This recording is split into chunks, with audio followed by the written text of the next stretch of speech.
नमो बुद्धाय. आज आपण बघणार आहोत दान कोणाला द्यावे, दानाचे महाफल केव्हा मिळते. जसं की आपण सगळ्यांना माहितीच आहे 10 पारमिता असतात. 10 पारमितामध्ये सर्वप्रथम म्हणजे पहिलीच पारमिता आहे दान पारमिता.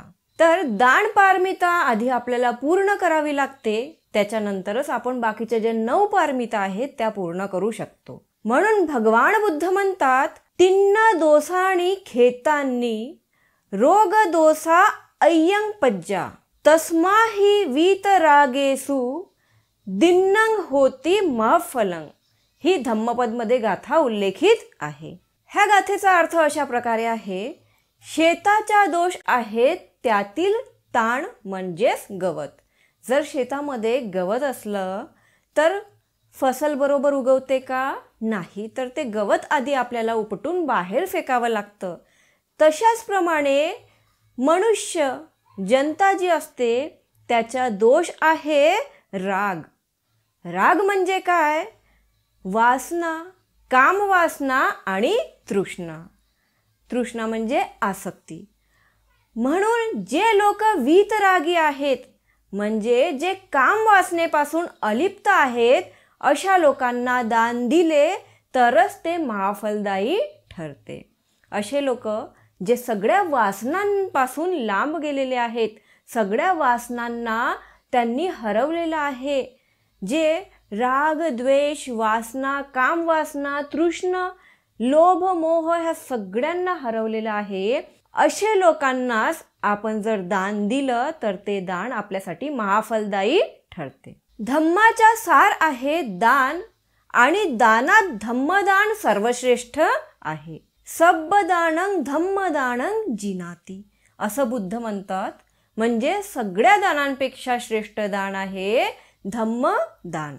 डॉक्टर बाबासाहेब आंबेडकर म्हणतात स्वार्थाची किंवा परतफेडाची अपेक्षा न करता दुसऱ्याच्या भल्यासाठी स्वतःची मालमत्ता, रक्त आणि देह अर्पण करणे इतकेच नव्हे तर प्राणत्याग करणे म्हणजे दान होय. दान means the giving of one's possessions, blood and limbs and even one's life for the good of others without expecting anything in return. दानाची ही सर्वोत्कृष्ट अशी व्याख्या डॉक्टर बाबासाहेब आंबेडकरांनी आपल्याला सांगितलेली आहे. सर्वच धम्मात दानाचं महत्त्व सांगण्यात आलेलं आहे. बुद्धांच्या धम्मात सुद्धा दानाला अपरिमित महत्त्व आहे. 10 पारमितामध्ये दान हे वरच्या क्रमांकावर आहे. दानाचे महत्त्व विशद करताना दान कसे, कोणते, कोणासाठी व कशासाठी द्यावे याबाबत तथागतांनी गृहस्थ आणि भिक्खू दोघांनाही वेळोवेळी उपदेश केलेला आहे. एकदा भगवान बुद्ध जेतवन विहारमध्ये विहार करत होते. तिथे विहार करत असताना वेलू कंटकी नंदमाता हिने सारीपुत्त आणि त्यांच्या समवेत असलेल्या 500 भिक्खूंना भोजनदान व चिवरदान दिले. तिच्या दानाबद्दल उपदेश करताना भगवान बुद्ध म्हणाले नंद मातेचे दान हे 6 अंगांनी परिपूर्ण असे दान आहे. भगवान म्हणाले भिक्खूंनो, दानाचे 6 अंग असतात. 3 अंग देणाऱ्याचे आणि 3 अंग घेणाऱ्याचे. तर 3 अंग देणाऱ्याचे कोणते असायला पाहिजे? पहिला आहे दान देण्यापूर्वी देणाऱ्याचे अंतःकरण मी दान देत आहे असं म्हणून आनंदाने भरलेले असावे. दुसरा आहे दान देताना तो समाधानी असला पाहिजे. आणि तिसरा आहे दान दिल्यानंतर त्याला कोणताही पश्चाताप न होता आनंद व समाधान मिळायला पाहिजे. हे झाले दान देणाऱ्यामधले 3 गुण. आता दान घेणाऱ्याचे 3 गुण कोणते? दान घेणारा हा कामवासनेपासून दूर असावा. ज्यालाही आपण दान देत आहोत तो व्यक्ती कामवासनेपासून अलिप्त असायला पाहिजे. दुसरा गुण, दान घेणाऱ्याच्या मनात कोणाच्याही बद्दल द्वेष नसावा. आणि तिसरा गुण आहे दान घेणारा मिथ्या दृष्टीचा नसावा. दान घेणारा हा वरील तिन्ही अकुशलापासून मुक्त असला पाहिजे किंवा मुक्त होण्याच्या मार्गावर तरी असला पाहिजे. नदी खडाडून वाहते तोपर्यंत तिचे जल स्वच्छ व उज्ज्वल राहते, परंतु नदी जिथे अडकली तिथे तिचे पाणी घाण व्हायला सुरुवात होते, घाणयुक्त होते. तथापि मनुष्य प्राणी सुद्धा तृष्णेने ग्रस्त आहे. माझ्याजवळ जेवढे आहे ते फार कमीच आहे, त्यात आणखी वाढ झाली पाहिजे तर फार चांगले होईल, असे सर्वसाधारण मनुष्याला वाटत असते. चक्रवर्ती राजाला आपल्या राज्याच्या सीमा आणखी वाढवायच्या तृष्णा असतात. जेवढी त्याची सीमा असेल, त्याच्याजवळ एक राज्य असेल किंवा 2 राज्य असतील, तर त्याला असं वाटते की मला आणखी राज्य मिळायला पाहिजे. हिरे माणिकेमध्ये लोढणारे धनश्रेष्ठी आणखी धनाची अपेक्षा बाळगून असतात. ज्यांच्याकडे पैसा आहे, संपत्ती आहे, हिरे मोती आहेत, त्यांना सुद्धा असं वाटते की माझ्याकडे आणखी संपत्तीमध्ये वाढ झाली पाहिजे. जगजेत्या सिकंदराला सर्व जग जिंकण्याचं वाटत होतं. त्याला असं वाटत होतं की मी संपूर्ण जग जिंकायला पाहिजे. मनुष्य मात्रावर तृष्णा हावी झालेली आहे. मनुष्याजवळ जेवढं आहे त्याच्यामध्ये समाधानी न मानता आणखी पाहिजे, हे पाहिजे, ते पाहिजे, आणखी वाढ झाली पाहिजे, अशी त्याच्यामध्ये तृष्णा हावी त्याच्यावर झालेली आहे. या हावी झालेल्या तृष्णेपासून मुक्त होऊन मनुष्याला दानपारमिता पूर्ण करणे अवघड आहे. जो हे अवघड काम करतो तो खरा दानी असतो. आता आपण दान तर करतो, पण दानाचे फळ कोणते असते? तर दानाचे फळ कोणते हे महासेनापती सिंह यांना सांगताना भगवंत म्हणाले, पहिला, जो दान देत असतो तो जनमानसात प्रिय असतो. दुसरा, पुष्कळ लोक त्याची साथ देतात. तिसरा, त्याला कीर्ती प्राप्त होते. आणि चौथा, त्याचे यश वाढत जाते, त्याच्या जीवनामध्ये त्याला सक्सेस मिळत जाते. आणि पाचवा, तो बिना संकोच कोणत्याही सभा परिषदेला कितीही लोकांसमोर तो जाऊ शकतो आणि बोलू शकतो. आणि सहावा, तो निर्लोभी असून विशारद असतो.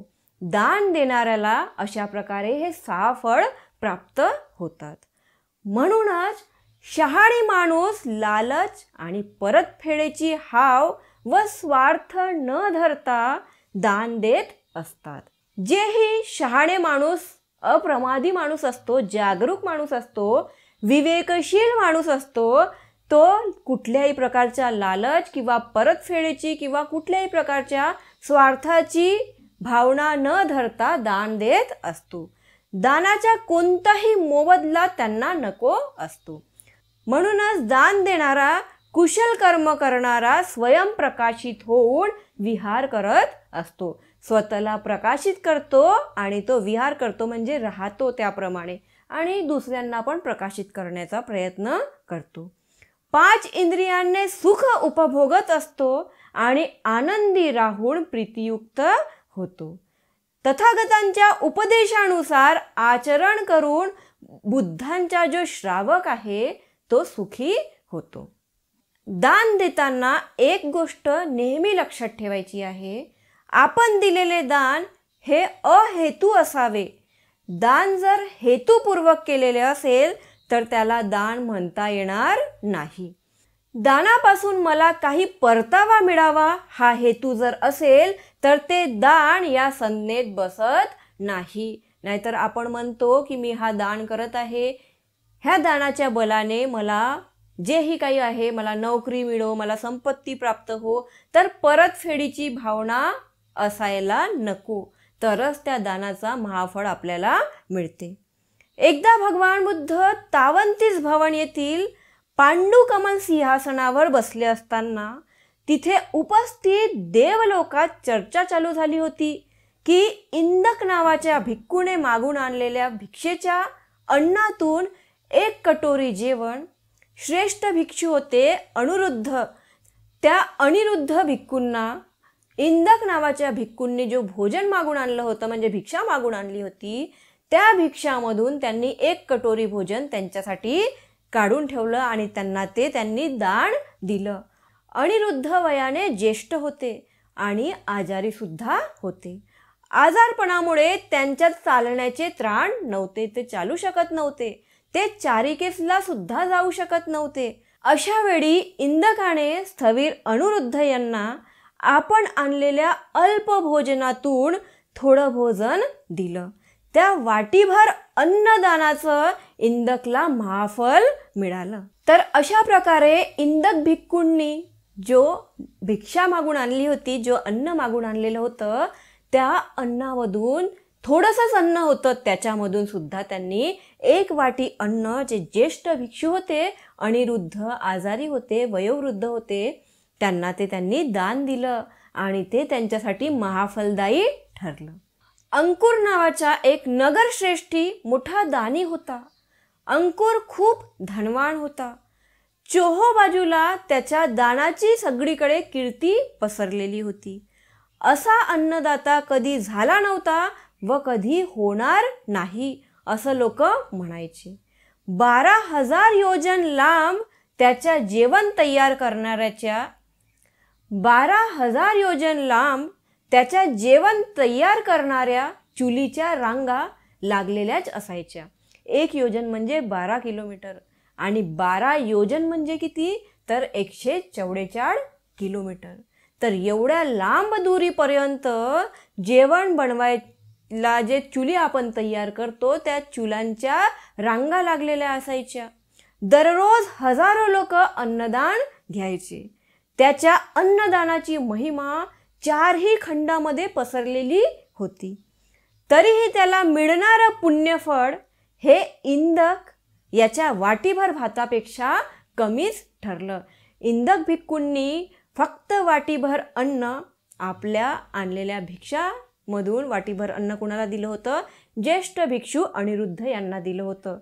आणि अंकुर दररोज हजारो लोकांना अन्नदान करायचा, खाऊ घालायचा.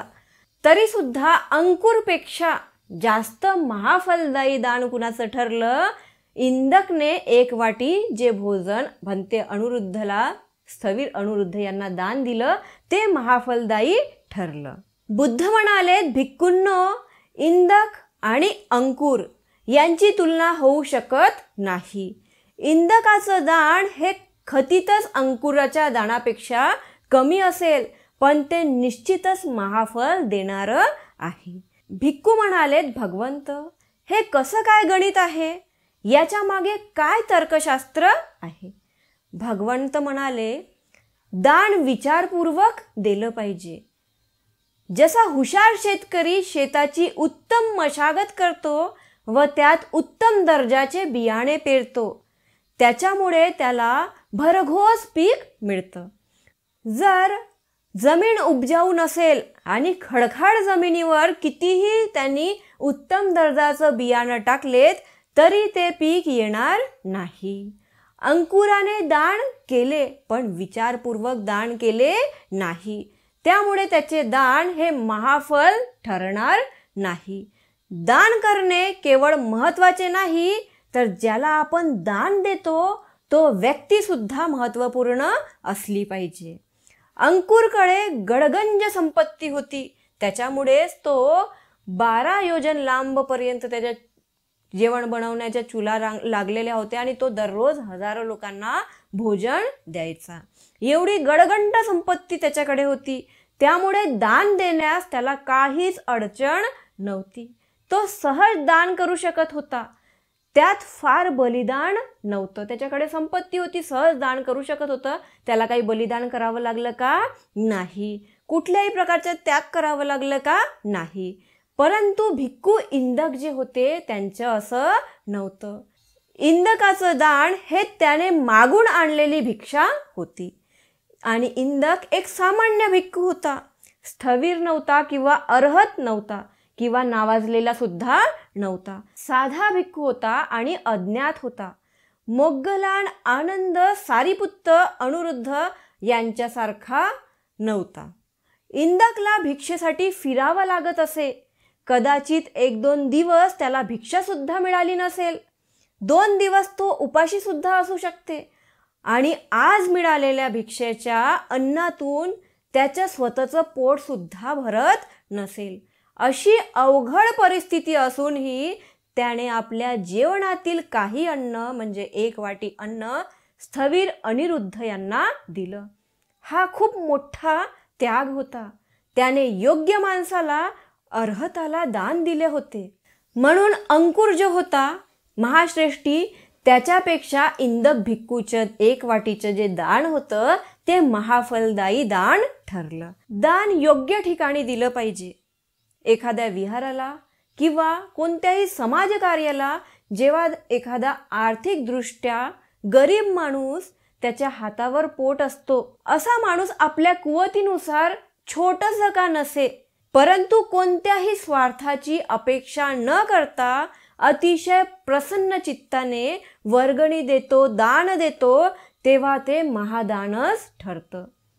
त्याच्याजवळ खूप काही नसते, परंतु जेवढंही असते, जेवढंही तो रोज कमवून आणतो त्याच्यातून तो थोडंसं तरी दान देतो. तर आपल्या समाजामध्ये सुद्धा असे बरेचसे लोक आहेत की जे फक्त माझं बॅनरवरती फोटो आलं पाहिजे, माझं नाव घेतलं पाहिजे म्हणून ते लोक दान देतात, मनापासून दान देत नाही. अशा प्रकारे असे लोक समाजामध्ये दाखवतात की आम्ही एवढं दान देतो. आणि असे पण भरपूर लोक आहेत की ज्यांच्याकडे खूप संपत्ती असते तरी सुद्धा ते लोक दान देत नाही. काही लोक ह्यासाठी दान देतात की मला स्टेजवर बोलावून माझा सत्कार करावा, ही त्यांची मनशा असते. त्यांना असं वाटते की मी जास्ती दान दिलं तर मला स्टेजवर बोलवायला पाहिजे आणि माझं स्वागत करायला पाहिजे आणि मला मोठं पद द्यायला पाहिजे. अध्यक्ष, उपाध्यक्ष, सचिव जेही असेल तो मला पद द्यायला पाहिजे, ही अपेक्षा ही तो बाळगून असतो. म्हणून ते लोक दान देतात.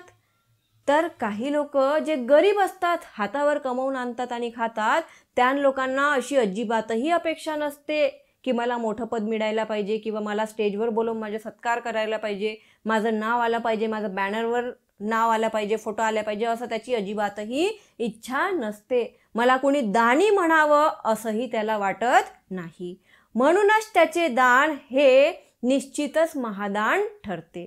तर दान करताना परतफेडाची अजिबातही आपल्याला भावना नसायला पाहिजे.